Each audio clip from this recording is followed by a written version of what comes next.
Okay, so just to recap, we've got our buff male, which is heterozygous. So he has two copies. We express this as a big B and a little b. We have our female, which is homozygous. Homo meaning the same, but we know blue is recessive to black. So she will have two copies of the little b. What we're going to do is we're going to formulate our Punnett square to work out our prediction of the colour of offspring. But we're looking now at the care plan. So I've harvested my eggs, and what I've got is I've got a broody hen. Now these eggs take 21 days to hatch. I've encouraged this broody hen to sit by leaving decoy eggs in her nest box. So this is her, this is a light Brahma, this is a completely different colour, and she's sat in here tight. Now she's defensive, you can see when I put my hand there she'll growl and she will hiss. She doesn't want me to be near her. So, underneath her, I've put some fake eggs under. Well, they're real eggs, but I've marked them to know that these are dud eggs, okay? And this will just encourage her to sit and work on her maternal instincts. So I take them away. Sometimes people do this at night because it disturbs the hen less. However, I know this brood is a pretty tight sitter. So I put the eggs underneath her, all 6 that I've just harvested. And she'll be quite happy on them. And she covers them quite nicely. And she's not going to know I've swapped the eggs or anything different.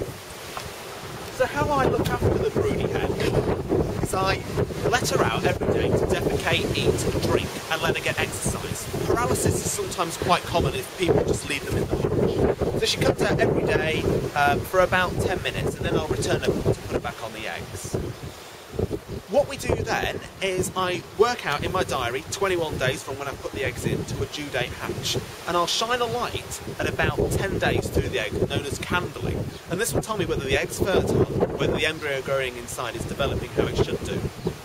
What we're going to move on to now is we're going to move on to a hen who's further in the process of egg development, and she's actually hatching at the moment. So, in here, this is Chippy, and Chippy is a partridge Peking. Pekings are renowned for their tenderness to sit. So underneath her, if I just gently look, we can see she has got a little baby. Now this little baby probably is only about 6 hours old, but you can see she's rolling the egg. She's quite protective. She's a good mum. Now underneath her, I just want to show you on this one here, this egg is what we call pipping. And pipping means the chick is breaking through the inner eggshell and the outer eggshell to escape. And when I pip, I tell they're healthy by listening. And I don't know if we put this to the camera, whether we can hear it cheep. Probably not. But I know this chick is healthy and it's happy and it's ready to come out. So I don't give the chicks any food or any water until they're roughly about 24 hours old. That's because they've got the remnants of the yolk sac inside them. Mum needs to be kept calm and steady to prevent her being disturbed. I have had cases where a broody gets disturbed and a self-defence is to eat and kill all the chicks.